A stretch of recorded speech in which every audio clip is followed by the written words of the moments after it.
may mabagsik na strain ang HIV na tuluyang nauuwi sa AIDS sa loob lamang ng 3 taon.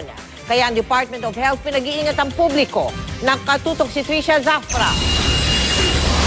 Kahit sa Cuba natuklasan ang di umano'y mas mabagsik na bagong strain ng Human Immunodeficiency Virus o HIV, ang Department of Health pinag-iingat ang publiko. Meron ka rin namang function ng migration ng mga taong infected ng HIV. So, hindi natin alam, yung Cuba, magiging open country din siya eventually. Ayon sa DOH, karaniwang 7 taon ang binibilang bago tuluyang ma-develop ang HIV sa AIDS. Pero ang bagong strain na tinawag na CRF19, 3 taon lang daw igugupo na sa AIDS ang taong HIV positive. Nadiskubre ang strain sa pag-aaral ng isang professor sa Belgium-based Leuven University kasama ang iba pang international researchers sa Cuba. Kinumpara nila ang blood samples ng mga HIV patient na kailan lang na-diagnose ng AIDS sa dugo naman ng mga pasyenteng matagal bago nagka-AIDS. Ang resulta, natuklasang kahit parehong may AIDS ang dalawang grupong kinumpara, magkaiba ang itsura ng mga virus sa kanilang dugo.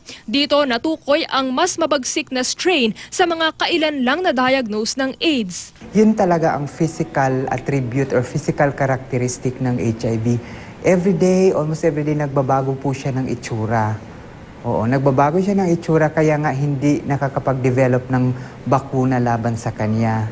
Kaya kung may suspetsya, mahalagang makapagpatingin agad. Si Lito, hindi niya tunay na pangalan, 16 na taon nang may HIV. Nabubuhay siya ng normal dahil daw sa antiretroviral o ARV drugs na libreng sinusupply ng DOH. Saan ang mundo yan? As long as you are taking ARV religiously, morning, afternoon, talagang a lifetime ito ha. Yan, you will die at old age.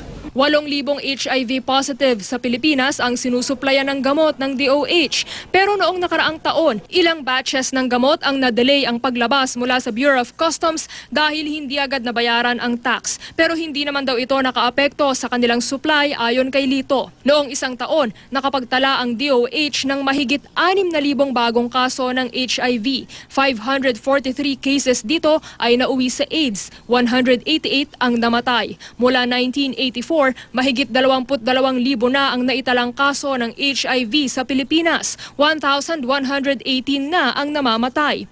Tingin ng DOH, may 12,000 Pilipino pa ang positibo na wala pa sa kanilang tala. Wala pang 15 taong gulang ang pinakabata na maaaring karamihan ay biktima raw ng pang-aabuso. Payo ng DOH, maging tapat sa asawa, gumamit ng proteksyon sa pakikipagtalik at huwag gumamit ng maruming hiringgilya sa pag-iiniksyon. Trisha Zafra, Nakatutok, 24 Oras.